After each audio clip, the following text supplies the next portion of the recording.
አንድ አምላክ በሆነ በአብ በወልድ በመንፈስ ቅዱስ ስም ሐምሌ 8 በዚች ቀን በጎ ስም አጠራር ያለው የአባ መቃርስና የዓለም ሁሉ ኮከብ የሆነው ቅዱስ አባት አባ ብሶ አረፈ። ይህም ቅዱስ ከግብፅ አገር ስሟ ስነስ ከምትባል አገር ነበር። 7 ወንድሞችም ነበሩት። እናቱም የእግዚአብሔር መልአክ እግዚአብሔር ያገለግለኝ ዘንድ ከ7ቱ ልጆችሽ አንዱ ስጭኝ ብሎሻል እያለ የሚያነጋግራትን ራእይ አየች። እርሷም ጌታዬ ሆይ የወደድከውን ውሰድ፣ ሁሉም ገንዘቦች ናቸውና አለችው።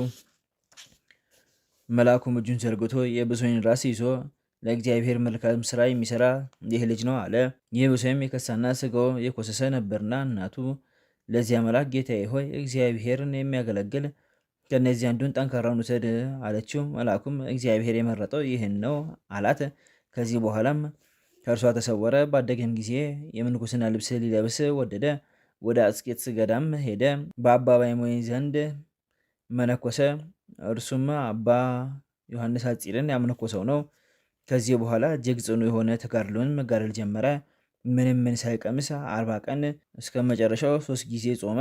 በቀንና በሌሊት በጾምና በጸሎት የተጋደለ የቅዱሳን መጻሕፍትን አዘውትሮ በማንበብ በመጻሕፍት ቃል ራሱን ያረካት ነበር። የእግዚአብሔርን ቃል እጅግ የሚወድ ነበርና ከማርና ከስኳርም እጅግ ይጥመው ነበርና በውሃው ዳርም እንዳለች ተክል ሆነ። ክብር ይግባውና ጌታችን ኢየሱስ ክርስቶስም ያየው ዘንድ የተገባው ሆኖ ነበር። ጌታችንም ብዙ ጊዜ ይገለጽለት ነበር፣ ከእርሱ ጋርም ይነጋገር ነበር። እርሱም እግሩን አጥቦ ጠቢውን ይጠጣው ነበር። በአንዲትም ቀን የመድኃኒታችን እግሩን አጥቦ ግማሹን ጠጥቶ ግማሹን ለደቀ መዝሙሩ እንዲጠጣ ተወለት። ረድኡም በመጣ ጊዜ ልጄ ሆይ ተነሳና ከኩስኩስቱ ውስጥ ካለው ውሃ ጠጣ አለው። ረድኡም በልቡ በመቅጃው ውስጥ ካለው ጥሩ ውሃ ለምን አይሰጠኝም አለ። ይህንም ብሎ ቸል አለ። መምህሩ እንዳዘዘውም አልጠጣም። ሁለተኛም ልጄ ሆይ ተነሳና ከኩስኩስቱ ያለውን ያንን ውሃ ጠጣ አለው። ግድ ጠጣ ባለውን ጊዜ ተነስቶ ወደ ኩስኩስቱ ሄደ። ነገር ግን ውሃ አላገኘም። አባ ብሶይም የጌታችንን እግር እንዳጠበና ግማሹን ጠጥቶ ግማሹን እንዲጠጣ ለእርሱ እንደተወለት አስረዳው። በነገረውም ጊዜ እጅግ አዘነ፣ ፍጹም ድንጋጤም ደነገጠ። አባ ብሶይም ረዱን ራሱን አብድ አስመስሎ እንደሚኖር ወደ አንድ ጻድቅ ሰው ዘንድ ላከው። እርሱም አረጋግቶ ወደ አባቱ ወደ አባ ብሶይ መለሰው።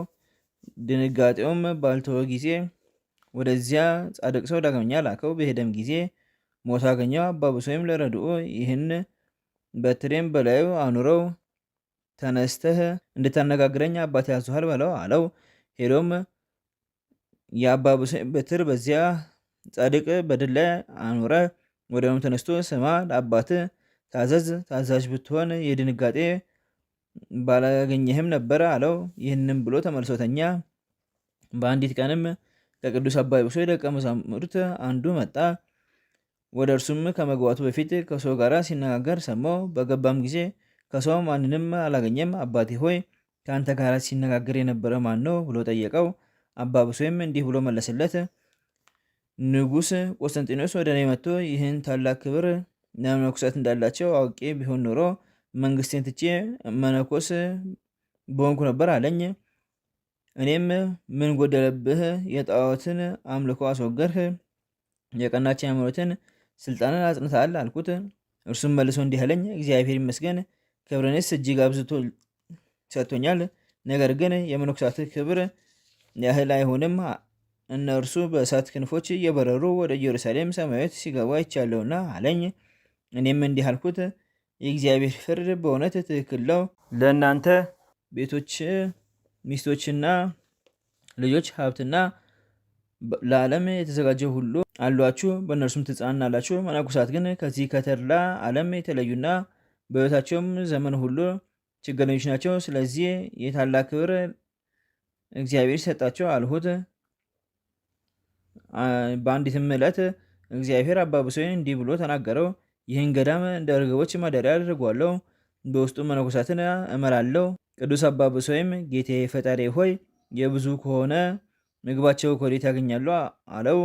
ክብር ይግባውና ጌታችንም እኔ አስብላቸዋለሁ፣ ምንም ምን እንዲያጡ አልተዋቸውም አለው። በሀገረ እንዴናው የሚኖር አንድ ገዳማዊ ሽማግሌ ተነገረ። በትምህርቱ አምነው ወደ እርሱ ብዙ ሕዝቦች ተሰባሰቡ። እርሱ መንፈስ ቅዱስ የለም ብሎ ተሳስቶ ነበርና ብዙዎች ተከትለውት ነበርና ቅዱስ አባ ብሶይም ይህን ነገር ሰምቶ ስለዚያ ገዳማዊ እጅግ አዘነ። መስሚያውንም 3 ጆሮዎች አድርጎ ወደ ገዳመ እንዴናው ሄደ። ከዚያ ገዳማዊ ሽማግሌ ጋር ተገናኘ። ብዙ ሕዝቦችንም በእርሱ ዘንድ አገኛቸው። ሁሉም ለቅዱስ አባ ብሶይ ሰላምታ ሰጡት። መስሚያ ስላደረጋቸው 3 ጆሮችም ጠየቁት። እንዲህ አላቸው፣ እኔ ልዩ 3 አካላት አሉኝ። ስራዬ ሁሉ በእነርሱ አምሳለው። በውኑ መንፈስ ቅዱስ አለነ አሉት። ከብሉይና ከአዲስ መጽሐፍት ይተረጉምላቸው ጀመረ።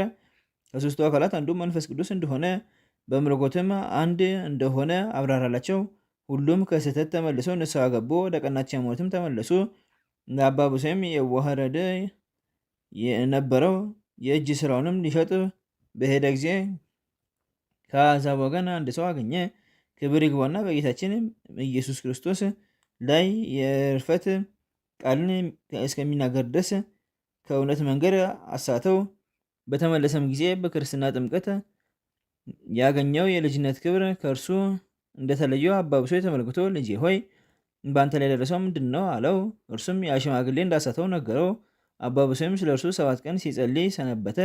በፍጻሜውም በክርስትና ጥምቀት የተሰጠው የመንፈስ ቅዱስ ልጅነት በርግብ አምሳል በላይ ወርዶ በውስጡ ሲያድር አየ። ክብር ይግባውና ጌታችን ኢየሱስ ክርስቶስንም አመሰገነው። ረድኡንም እንዲጠነቀቅ የቀናችን ሃይማኖቱን እንዲያጸና ልዩ ከሆኑ ሰውም ጋራ ስለ ሃይማኖት እንዳይነጋገር አዘው። የበርበር ሰዎችም ወደ አስቄጥስ ገዳም በመጡ ጊዜ ወደ እንዴናው ገዢ ሄደ። በዚያም ተቀመጠ። ከዚህ በኋላ አረፈ። የመከራው ወራት ጸጥ ባለ ጊዜ የቅዱስ አባ ብሶይን ስጋ ከቅዱሳን አባ ቡላ ስጋ ጋር በአንድነት ወደ አስቄጥስ ገዳም አመጡ። ከስጋውም ብዙዎች ድንቆችና ታምራቶች ተገለጡ። በዘመኑም 57 ነበር። በአስቄጥስ ገዳም እየተጋደለ 27 ዓመት ኖረ። በእንዴናው ገዳም 10 ዓመት ኖረ። ከመንኮሱም በፊት በዓለም ውስጥ 20 ዓመት ተቀመጠ። ለእግዚአብሔር ምስጋና ይሁን፣ እኛንም በዚህ ጻድቅ ጸሎት ይማረን፣ በረከቱም ከኛ ጋር ትኖር ለዘላለሙ አሜን። ዳግመኛም በዚች ቀን ከእስክንድሪያ ከተማ ከገምኑዲ የሆኑ ቅዱሳን አቤሮንና አቶም በሰማዕትነት ሞቱ። የሊህም ቅዱሳን ወላጆቻቸው እግዚአብሔር የሚፈሩ ምዕመናን ነበሩ። ብዙ ምጽዋትን ይሰጡ ነበር። የአባታቸውም ስም ዮሐንስ የእናታቸውም ስም ማርያም ነበር። አባታቸው ባረፈ ጊዜ የአቤሮን ዕድሜ 30 የአቶም ዕድሜ 27 ዓመት ነበረ። በቤተ ክርስቲያንም አገልግሎት የተጸመዱ ነበሩ። የሚራሩም ነበሩ። መጻተኞችም በፍቅር ይቀበሏቸው ነበር። በትሩፋት ሁሉና በበጎ ስራ ፍጹማን ነበሩ። ፈርማ በሚባል አገር ብዙ ሰዎች በሰማዕትነት በሞቱ ጊዜ እሊህ ቅዱሳን ገንዘባቸውን ይዘው ለንግድ ወደ ፈርማ ሄዱ። የንጉሥ ጭፍሮችም አገኟቸው። ከእርሳቸውም ጋር የሰማዕቱ የቅዱስ አንያኖስ ስጋ ነበር። ለጭፍሮችም ብዙ ገንዘብ ሰጥተው ከጭፍሮቹ እጅ ወደ ቤታቸው ወሰዱት። ከከበረ ድንጋይ በተሰራ ሳጥን ውስጥም አኑሮት። በፊቱ ሁልጊዜ የሚያበራ መብራት አኖሩ። ከስጋውም ታላላቅ ድንቆች ተአምራቶች ተገለጡ። በዚያን ጊዜም እሊህ ቅዱሳን ስለዚህ ስለ ኃላፊው ዓለም ፍጻሜና በመንግስተ ሰማያት ስላለው ዘላለማዊ ተድላ ኑሮ ደስታ አሰቡ። ከዚህ በኋላ ተስማምተው ወደ እስክንድሪያ ከተማ ሄዱ። በመኮንኑ ፊት ቆመው ክብር ይግባውና በጌታችን በኢየሱስ ክርስቶስ ታመኑ። መኮንኑም በእሳት እንዲጨምሯቸውና በላም ቆዳ በተሰራ ጅራፍ ደማቸው እስኪፈስ እንዲገርፏቸው አዘዘ። ዳግመኛም ስለታምና ረጃጅም በሆኑ ችንካሮች ስጋቸውን ቸንክረው ከታች አነደዱባቸው። ጌታችንም መልአኩን ልኮ ከእሳት አዳናቸው። እንደገናም በታላቅ ዛፍ ላይ ዘቅዝቆ ይሰቅሏቸው ዘንድ አዘዘ። ከአፍንጫቸውና ከአፋቸው ብዙ ደም ወረደ። ጌታችንም ፈጣሪያችንም ከመላእክቱ ጋር ወርዶ አዳናቸው። መኮንኑም በፊቱ በቆመ ጊዜ ከጽናታቸው የተነሳ እጅግ አደነቀ። ከዚህም በኋላ ወደ ፈርማ ላካቸው። መኮንኑም ለአማልክት ዕጣን አያጢሱ አላቸው። እምቢ ባሉትም ጊዜ ከቆምጣጤና ከሙጫ ጋር ጨው ደባልቆ አፍልቶ በአፋቸው በአፍንጫቸው ጨመረ። እነርሱም ይህን ሁሉ ስቃይ ታገሱ። ከዚህም በኋላ በብረት አልጋ ላይ አስተኝተው ከታች እሳት አነደዱባቸው። እጆቻቸውና እግሮቻቸውንም ጥፍሮች አወለቆ። በብረት በትሮችም አጽንተው መቷቸው። በዚያን ጊዜም የመኮንኑ ሚስት ሞተች። እርሱም ደንግጦ ይቅር እንዲሉት ሚስቱን እንዲያስነሱለት ቅዱሳኑን ለመናቸው። እነርሱም ክብር ይግባውና ጌታችን ኢየሱስ ክርስቶስን ለመኑት። ያን ጊዜም ተነሳች። መኮንኑም ከሕዝቡ ሁሉ ጋር በጌታችን አመነ። ቅዱሳኑም ወደ ሀገራቸው ይሄዱ ዘንድ ለቀቃቸው። ወደ ሀገራቸውም ወደ ገምኑዲ በደረሱ ጊዜ የቀረ ገንዘባቸውን ለድሆች ለችግረኞች ሰጡ። የቅዱስ አንያኖስንም ስጋ ስሙ ሰረባሞን ለሚባል አንድ ጻድቅ ሰው አደራ አስጠበቁ። እንደ ቀድሞውም በፊቱ መብራት እንዲያበራ አዘዙት። ከዚህም በኋላ በርሙን ወደሚባል ሀገር ሄደው በመኮንኑ ፊት ክብር ይግባውና በጌታችን ኢየሱስ ክርስቶስ አመኑ። መኮንኑም እንዲገርፏቸው እንዲጎትቷቸው አዘዘ። ደማቸውን እንደ ውሃ ፈሰሰ። ደንቆሮና ዲዳ የሆነች ሴትም መታ ከቅዱሳኑ ደም ወስዳ አፏንና ጆሮቿን ልቧንም ቀባች። ወዲያውኑ ድና ተናገረች፣ ሰማችም። መኮንኑ ግን አሰራቸው። ከዚህም በኋላ እነርሱን ማሰቃየት በሰለቸው ጊዜ ራሶቻቸውን በሰይፍ እንዲቆርጡ አዘዘና ቆረጧቸው። የሰማዕትነትንም አክሊል ተቀበሉ። በዚያም ከገምኑዲ አገር ሰለባሙና ሌሎች ሰዎች ነበሩ። በበፍታም በከበሩ ልብሶች ገነዟቸው። መዓዛቸው ጣፋጭ በሆነ ሽቱም ቀቧቸው። ወደ ሀገራቸውም ወደ ገምኑዲ ወሰዷቸው። ከገምኑዲም ከተማ ውጭ በደረሱ ጊዜ ስጋቸው የተጫነበት ሰረገላ የሚስቡ እንስሶች ቆሙ። ስጋቸውን በውስጡ ይኖር ዘንድ እግዚአብሔር የመረጠው ቦታ ይህ ነው የሚል ምልክት ከሰማይ ሰሙ። በዚያም አኖራቸው። ከዚህም በኋላ ቤተ ክርስቲያን ሰሩላቸው። ስጋቸውንም ከቅዱስ አንያኖስ ስጋ ጋራ በውስጡ አኖሮ። በገምኑዲ ሀገርም ድንቆችና ታምራቶችን እያሳዩ እስከዛ ድረስ አሉ።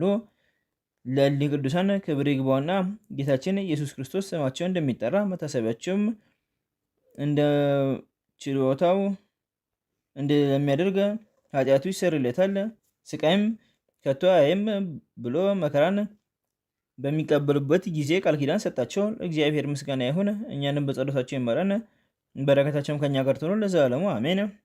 በዚህም ቀን ከግብፅ ደቡብ አካብ በሚባል አውራጃ ባራ በምትባል መንደር ይኖር የነበረ ቅዱስ ሰማዕት አባ በላኔ አረፈ። ይህም ቅዱስ ቄስ ነበረ። ምዕመናንን መከራቸውን የሰማዕታትንም መገደላቸውን በሰማ ጊዜ ገንዘቡን ሁሉ ለድሆች ለችግረኞች ሰጥቶ ወደ እንዴናው ከተማ ሄደ። ክብር ይግባውና በጌታችን በኢየሱስ ክርስቶስ ስም በመኮንኑ ፊት ታመነ። መኮንኑም ጽኑ የሆነ ስቃይን ብዙ ቀን አሰቃየው። ነፍሱንም በእግዚአብሔር እጅ ሰጠ። የሰማዕትነትን አክሊል ተቀዳጀ። ለእግዚአብሔር ምስጋና ይሁን፣ እኛንም በጸሎት ይማረን፣ በረከቱም ከኛ ጋር ትኑር ለዘላለሙ አሜን። በዚህም ቀን አባ ኪሮስ የቀበረው የንጉሥ ልጅ ድሃ የነበረው አባ ሚሳኤል አረፈ። ዜናውም እንዲሁ ነው። አባ ኪሮስ በእግዚአብሔር ትእዛዝ ወደ እሳት ገዳም ሄደ። ከዚያም ደርሶ ቤተክርስቲያኒቱን ተሳለማት። በዚያም አምላክን የወለደች የእመቤታችን የድንግል ማርያምን ስዕል አየ። ከዓይኖቹም እንባ እያፈሰሰ እመቤቴ ሆይ አስገብኝ አላት። ስዕሊቱም ኪሮስ ሆይ መምጣት መልካም ነው፣ ከዚህም አትለፍ፣ የአባትህን አጽም ትጠብቅ ዘንድ ወደ ማደሪያ ተመለስ እንጂ አለችው። አባ ኪሮስም ይህን ሰምቶ ከስዕሏ ፊት 700 ስግደትን ሰገደ። በዕብራይስጥም ቋንቋ እንግዳ ነህና በቃ በምሕረት መዝገብን ተመዝግቦልሃል የሚለው ቃልን ሰማ። ከዚያም ባለፈ ጊዜ መነኮሳቱ መልኩ የተዋበ ሁለመናው ያማረ እንደሆነ ተመለከቱ። እርስ በርሳቸውም እንዲህ ተባባሉ፣ ይህ መነኩሴ ከመንግስት ከተማ ከግብፅ ሀገር የመጣ ነው። ሰውነቱ በጾምና በጸሎት አልጠወለገምና እጅግም ነቀፉት፣ አልተቀበሉትም። ነገር ግን ወደ ሌላ ወደሚንቁት ቦታ ሰደዱት። በዚያም መስፈርስ በሚባል ሕማም ለብዙ ጊዜ ታመመና በምድር ላይ የተጣለ ድሃ ሰው አገኘ። በራስጌውም የመላእክት አለቃ ቅዱስ ሚካኤልን፣ በግርጌው ቅዱስ ገብርኤልን፣ በቀኙ ሩፋኤልን፣ በግራው ሰዳካኤልን አየ። እነርሱም በክንፋቸው ጋርዶት ነበረ። ሰውም ያለ እርሱ ያያቸው አልነበረም። በገዳዮቹ ፊት ሞትን የማይፈራ ጎበዝ እንዴት ነህ ብሎ ሰላምታ ሰጡት። አባ ኪሮስም አደነቀ። በልልና ነዋሪዎች ሆይ ከዚያ ለምን ተቀመጣችሁ አላቸው። ይህ ድሃ እንድንጠብቀው ከእግዚአብሔር ታዘናል አሉት። አባ ኪሮስም እስከ መቼ ነው አላቸው። ከዚህ ድካም እስከሚያርፍ ድረስ ነው አሉት። ከዚህ በኋላ ወደ ታመመው ድሃ ተመልሶ በዚህ ቦታ ከኖርህ ምን ያህል ዘመን ነው አለው። በሽተኛውም 65 ዓመት ነው አለው። ሁለተኛም ከታመምክ ስንት ዓመት ነው አለው። 20 ዓመት ነው ብሎ መለሰ። አበምኔቱና የገዳሙ መነኮሳት ይጎበኙሃልን ብሎ ጠየቀው። በሽተኛውም አባቴ ሆይ የለም አይጎበኙኝም፣ ፊታቸውንም ካየው 15 ዓመት ይሆናል ብሎ መለሰ። አባ ኪሮስም ና ንገረኝ፣ አባትህ ማን ነው? እናትህስ ማናት? አለው። በሽተኛውም እንዲህ ብሎ መለሰ። አባቴ የኬልቄዶን ንጉሥ፣ እናቴ የራህራህ ንጉሥ ልጅ ናት። አባቴ ኪሮስ ሆይ እውነት እልሃለሁ በአባቴ ቤት ያሉ ሰዎች ወርቁንና ብሩን ቀጩንም ልብስ በእግሮቻቸው ይረግጧቸዋል። አባ ኪሮስም ወደዚች ገዳም ምን አደረሰ አለው። ድውም እንዳንተ ያሉ 2 ሰዎች ወደ አባቴ መጥተው በዚያ አደሩ። እስከ እኩለ ሌሊትም ሲሆን ፊቱ ብሩህ የሆነ ሰውም ወደ እኔ መጣ። ሚሳኤል ብሎ ጠርቶ ሲነጋጋ ተነስተ ከነዚህ ቅዱሳን ጋር ሂድ አለኝ። እንዲህም ያለ ስራ ወጥቼ ወደዚህ ቦታ ደረስኩ። ምንም በጎ ስራ ሳልሰራ እንደ እርሱ ሆንኩ። አባ ኪሮስም አጽናናሃለሁና ወንድሜ ሆይ ስማ። ስሙ በብኖዳ የሚባል አንድ እጅግ ደግ የነበረ በበረሃ የሚኖር መነኩሴ ነበር። የበጎ ስራ ጠላት ሰይጣን ወደ እርሱ መጥቶ አሳተው። እግዚአብሔርም ስጋውን ለአንበሳና ለሰማይ ወፎች ሰጠ።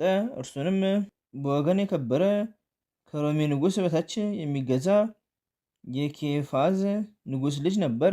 ሁለተኛም እነግርሃለሁ፣ የሮሜ ንጉሥ ልጅ የሆነ አንድ ድሃ ነበር። እርሱም ከበትር ብቻ በቀር ከአባቱ ቤት ምንም ሳይዝ በቀስታ ወጣ። ያንንም ሰው እኔ እጅግ አውቀዋለሁ። ከገዳም ወደ ገዳም ከተራራም ወደ ተራራ ይዞር ነበረ። ሞቱንም አላስተዋልኩም፣ ሕይወቱንም አላውቅም። ዳግመኛ አንድ የንጉሥ ልጅ ድሃ ነበር። እርሱም በሰንበታት እንጂ በሌላ ቀን ምንም ሳይቀምስ ማቅ ለብሶ በቀንና በሌሊትም በጸሎትም ይተጋ ነበረ። እንዲህም ያለ ስራም ኑሮ አረፈ። የብርሃን መላእክትም ነፍሱን ወስደው በመንግስተ ሰማያት አኖሯት። አሁንም ወንድሜ የምነግርህን ስማ። የፈጣሪ እግዚአብሔርን ተግሳጽ አታድንቅ፣ የወደድከውን ይገስጻልና። ያም በሽተኛ ድሃ መነኮስ እውነት ነው ለእኔ ይገባኛል፣ ስለ ኃጢአቴም ይህን ተቀበልኩ ብሎ መለሰ። ይህንንም ብሎ ዝም አለ። በዚያችም ሰዓት ያ በሽተኛ በሞት ያሰናበተው ዘንድ አባ ኪሮስ ወደ እግዚአብሔር ጸለየ። ክብር ይግባውና ጌታችን ኢየሱስ ክርስቶስም በድንገት መጣ።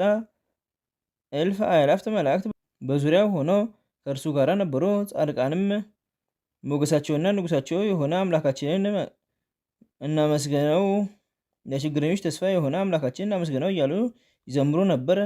በዚህም ዓለም በገድል የደከሙ በእርሱ ደስ ይላቸዋል። አባ ኪሮስም ባየ ጊዜ በምድር ላይ ሰግዶ ጌታዬ ፈጣሪ ሆይ ወደዚህ ምን አመጣህ አለ። ጌታችንም ስለጠራኸኝ መጣሁ አለው። አባ ኪሮስም ይህ ሰው ጻሩ በዝቶበታልና ያርፍ ዘንድ አሰናብተው አለው። ጌታችንም ምን ያህል እንደምወድህ የመላእክት ሰራዊት ያዩና ያወቁ ዘንድ ይችን የገነት ተክል አበባ ከእጅ ወስደህ በዚህ በሽተኛ ፊቱ ላይ ጣል አለው። አባ ኪሮስም ያንን የገነት ተክል አበባ ከጌታችን እጅ ተቀብሎ በበሽተኛው ፊት ላይ አኖረ። ያን ጊዜም ነፍሱ ያለ ጻር በፍጥነት ወጣች።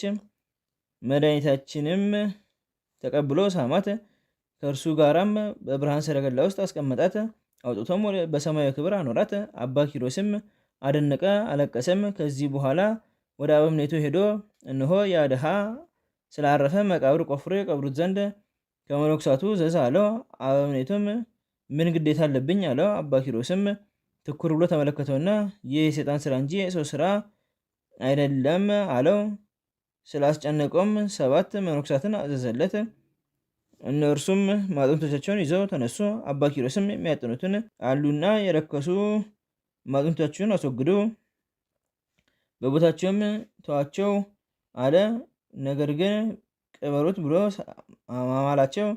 ያን ጊዜም 4ቱ የመላእክት አለቆች ስጋውን በከርቤና በሚአ አጠኑ። መዓዛውም ያን ሰዓት መላው። እነዚህ መነኮሳትም የሚሸትን ምንድን ነው? ይህ መነኮስ ስራይ ያውቅ ይሆን ተባባሉ። ከዚህ በኋላ ስጋውን ወስደው በዚያ ገዳም በእንግዳ መቃብር ቀበሩት። በመቃብሩም ጥሩ ውሃ ፈልቆ በሽተኞች ፈውስ ሆነ። ለእግዚአብሔር ምስጋና ይሁን። እኛንም በዚህ ጻድቅ ጸሎት ይማረን፣ በረከቱም ከኛ ጋር ትኑር ለዘላለሙ አሜን። በዚህችም ቀን ከላይኛው ግብጽ ከበንሳር ከተማ አባ ቢማ በሰማዕትነት ሞተ። ይህም ሰው ባለጸጋና በጎ የሚሰራ ድሆችን የሚወድ በሀገርም ላይ የተሾመ ነበረ። በአንዲት ዕለትም ክብር ይግባውና ጌታችን ኢየሱስ ክርስቶስን በራእይ ፊቱ ከፀሐይ ብርሃን እጅግ እየበራ አየው። እንዲህም አለው፣ ሰላም ላንተ ይሁን። ወደ መኮንኑም ሄደ። በስሜ ታመን፣ እኔ ክብር አክሊልን አዘጋጅቼልሃለሁና። ከእንቅልፉም በነቃ ጊዜ ተነስቶ ገንዘቡን ለድሆችና ለችግረኞች ሰጠ። ከዚህም በኋላ ጸሎት አድርጎ ከቤቱ ወጣ። ሉቂያኖስ ወደሚባል መኮንንም ሄደ። በፊቱም ቆሞ ክብር ይግባውና በጌታችን ኢየሱስ ክርስቶስ ታመነ። መኮንኑም ባየው ጊዜ ሹም እንደሆነ አውቆ ከእርሱ ንዋየ ቅዱሳትን ፈለገ። ዳግመኛም ለአማልክት እንዲሰዋ ፈለገ። ቅዱስም እንዲህ ብሎ መለሰለት፣ ከእኔ ልትሻ አይገባህም። የረከሱ አማልክትንም ስለማምለክ ትእዛዝን አልሰማም። እኔ ሰማይና ምድርን በውስጣቸው ያለውን ሁሉ የፈጠረ የሕያው እግዚአብሔር ልጅ ጌታ ኢየሱስ ክርስቶስን አመልከዋለሁና። መኮንኑም ይህን በሰማ ጊዜ ተቆጥቶ ምላሱን ይቆርጡ ዘንድ አዘዘ። ጌታችንም እንደ ቀድሞ ምላሱን መለሰለት።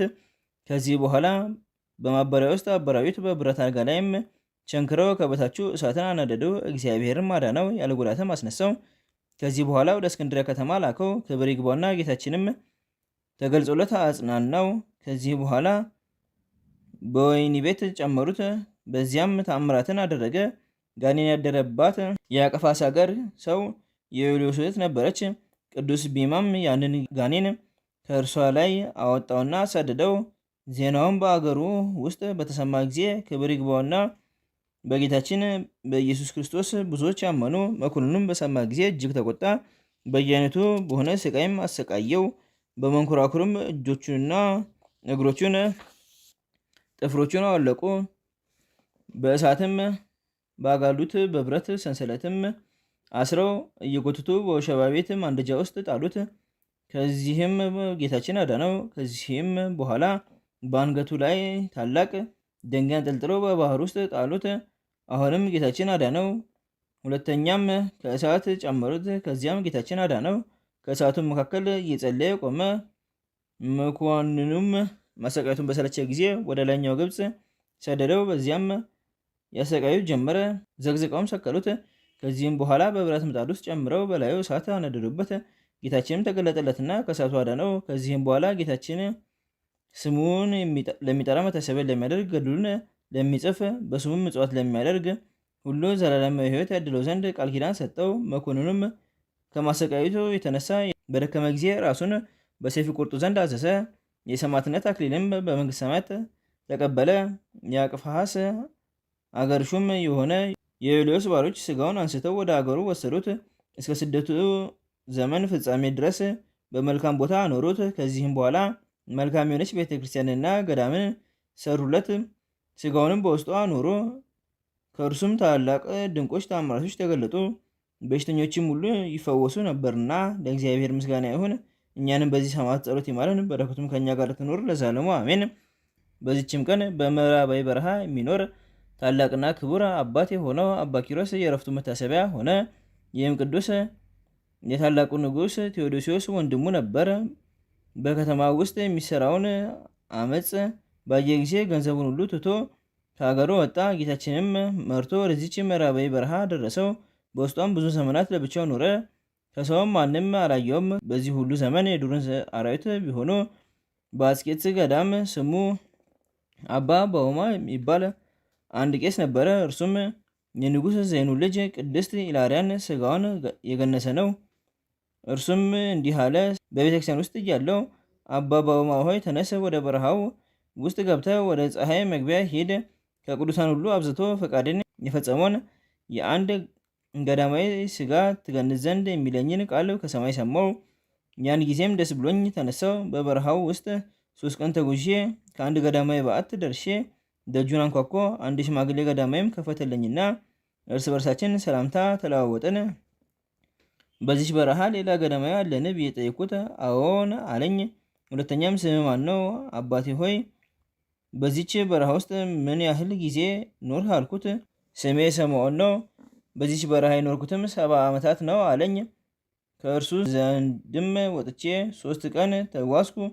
ሁለተኛም ስሙ ባሞን የሚባል ገዳማዊ ያገኘው፣ ሰላምታም ሰጠሁትና በዚች በረሃ ሌላ ገዳማዊ ያለነ አልኩት። አዎን አለኝ። 4 ቀን ተጓዝኩ። ወደ አባ ኪሮስ በዓት ደረስኩ። ቅዱስ አባት ሆይ ባርከኛ እያልኩ ደጁን አንኳኳ።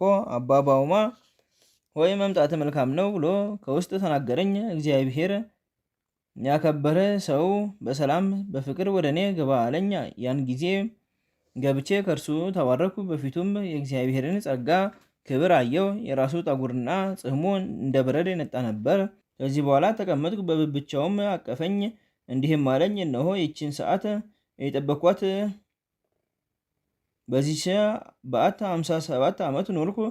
ይህንም ሲል ጥቂት ታመመና ተኛ።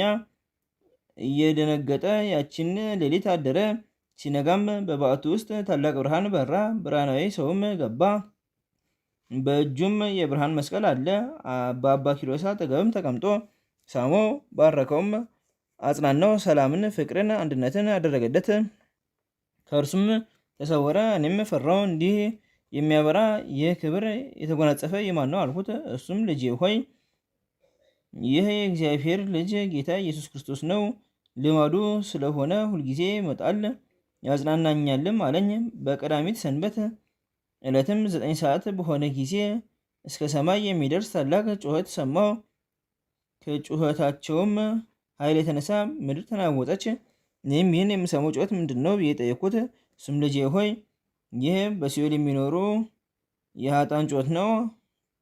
ስለ ቅድስት ትንሣኤውም የእሑድ ፀሐይ እስከምጠልቅ ድረስ እግዚአብሔር ያሳርፋቸዋልና ስለዚህ እግዚአብሔርን ያመሰግኑታል አለኝ። በዚችም ዕለት ሐምሌ 7 ቀን ቅዱስ አባ ኪሮስ ጩሆ አለቀሰ። ዛሬ በግብፅ ምድር ታላቅ ምሰሶ ወደቀ። ይኸውም የገዳማውያን አለቃ ቅዱስ አባ ሲኖዳ ነው አለ። ከዚህም በኋላ ከደዌው ጽናት የተነሳ እሑድ ሌሊት እጅግ ደነገጠ። በበዓቱም ውስጥ እነሆ ታላቅ ብርሃን በራ።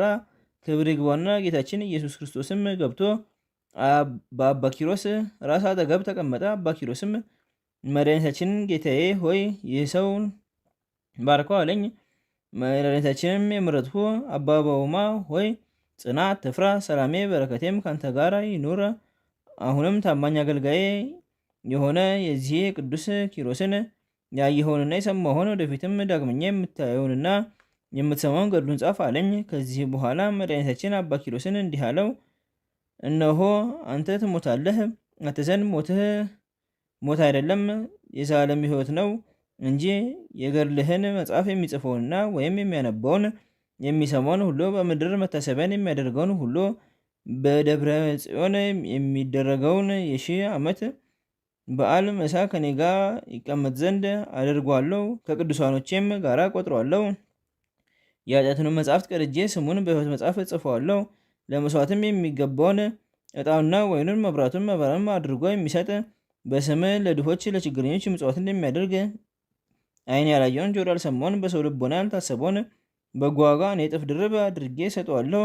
በበኩር ቤተክርስቲያንም ስጋዬንና ደሜን አቀብላቸዋለሁ። በዚህም ዓለም ቤታቸውን እባረካለሁ፣ ልጆቻቸውንም አሳድጋለሁ። በበጎ ነገር ሁሉም ምን አያጡም። አሁንም የዚህ ዓለም ድካም ወደ እረፍት የዘላለም ተድላ ወዳለበት ወደ ብርሃን ቦታ ወስደህ ዘንድ ጊዜው ደረሰ። መድኃኒታችንም ይህን ሲናገር እነሆ ነቢዩና ዘማሪው ዳዊት መጣ። መሰንቆም ከእርሱ ጋር ነበረች። ይቺ ዕለት በእርሷ ፈጽሞ ሐሴትን እናደርግ ዘንድ እግዚአብሔር የሰራት ናት እያለ አመሰገነባት። መድኃኒታችንም አባ ኪሮስን እነሆ ዘማሪው ዳዊት መጥቶልሃል፣ ይዘምርልህ ዘንድ የምትሻውን ንገረው አለው። ዳዊትም ቅዱስ አባ ኪሮስን በየትኛው ወተር እንዲዘምርልህ ትሻለህ? ደግሞስ በየትኛው ዜማ በየትኛው ስልት መጀመሪያው ነውን ወይስ ሁለተኛው ወይስ ሶስተኛው አለው። አባ ኪሮስም በ10ሩም አውታር በስልታቸውና በዜማቸው ልሰማ ሻለሁ አለ። ያን ጊዜም ዳዊት መሰንቆን አዘጋጅቶ የጻድቅ ሞቱ በእግዚአብሔር ፊት የከበረ ነው አለ። ዳግመኛም ጎለመስኩ አረጀሁም፣ የሚወድቅ ጻድቅን አላገኘውም አለ። ዳዊትም ድምፁን አሳምሮ ዘመረ። መሰንቆም በስልት መታት። ያን ጊዜም የቅዱስ አባ ኪሮስ ነፍሱ ወጣች። መሬታችንም ተቀብሎ ሳማት። ለመላእክት አለቃ ለሚካኤልም ሰጣት። እኔ አባ ባዋም የቅዱስ አባ ኪሮስን ስጋውን ቀበርኩ። ከበዓቱ በወጣው ጊዜ በረሃው በሰማይ ሰራዊት ተሞልቶ አየው። መድኃኒታችንም የቅዱስ አባ ኪሮስን ስጋውን ወዳለበት በዓት ላይ መስቀል አኑሮ ዘጋት። ከዚህም በኋላ መድኃኒታችን ለእኔ ሰላምታ ሰጥቶኝ መላእክትንና የመላእክት አለቆችን በፊቱ እያመሰገኑና እየዘመሩ በታላቅ ክብር አረገ። የቅዱስ አባ ኪሮስን ነፍስ ከመድኃኒታችን ጋር እንደዚህ አሳረጓት። እርሷም በተሰጣት ክብር ደስ እያላት አደረገች። እኔም አባ ባውማ ከዚህ ቦታ ብቻዬን ቀረው። ተመልሼም ወደ አባ አሞን በዓት ደረሱ። ከዚያም 3 ቀን መንገድ ተጉዤ ወደ አባ ስምዖን በዓት ደረሱ። ከዚያም 3 ቀን ተጉዤ ወደ አስቄት ገዳም ደረሱ። ለመነኮሳትን ያየሁትን ሁሉ የሰማሁትን ሁሉ የቅዱስ አባ ኪሮስን ገድሉን ስለ አባ ሲኖዳም እረፍት ትንቢት እንደተናገረ ነገርኋቸው። መነኮሳቱም ሰምተው እጅግ አደነቁ። የተመሰገነ እግዚአብሔርን አመሰገኑት። እኔ አባ ባዋም የቅዱስ አባ ኪሮስን ገድሉን ጽፌ ለሚያነበውና ለሚሰማው ሁሉ መጽናኛ ይሆን ዘንድ ወደ ቤተ ክርስቲያናት ሁሉና ወደ ገዳማት ላኩ። ለእግዚአብሔር ምስጋና ይሁን። እኛንም በዚህ ጻድቅ ጸሎት ይማርን፣ በረከቱም ከኛ ጋር ትኑር ለዘላለሙ አሜን። በዚህችም ዕለት ቁጥራቸው 15 የሚሆኑ ከአባ ኖብ ጋራ በሰማዕትነት የሞቱ መታሰቢያቸው ነው። በረከታቸውም ከኛ ጋር ትኑር ለዘላለሙ አሜን። አንድ አምላክ በሆነ በአብ በወልድ በመንፈስ ቅዱስ ስም ሐምሌ 9 በዚች ቀን የአምስቱ አህጉር ኤጲስቆጶስ ቅዱስ ቴዎዶሲዎስ በሰማዕትነት አረፈ። ዘአቅረብኩ ማኅሌተ ዘኪርየ አእላፈ እምነተጸምዱ ገዘልፈ ለላነበብቶ ከብዘኔቴ መጽሐፈ እንተደሰከ እግዚኦ ጸዲቀ ምሩት ወከፈ እምላቡ ውላን ዘተርፈ ነቢያት ቅዱሳን ሐዋርያት ሰበኪያን ሰማዕታት ወጻድቃን ደናግል አድኅ መነኮሳት ሄራን ባርኮ በዛቲ መካን እስከ አረጋዊ ሊቅ ወንሕፃን ለዘጻፈው ክርስቶስ ወለዛ ጻፈውን ዘደርስ ወለዛ አንቦ ተርጎመ ሣድስ ወለሰማ ቃለ ወዘነፈስ ጸሎቶሙ ማርያም ማረቂተ ኩሉ እምባሰ ህቡረ ይማረን ኢየሱስ ክርስቶስ በቅዱሳን ጸሎት ይጠብቀን። በረከታቸውም ከኛ ጋር ትኑር። ኦ አምላክነ በከመ ንትቀው አኮ ከመ ሳነ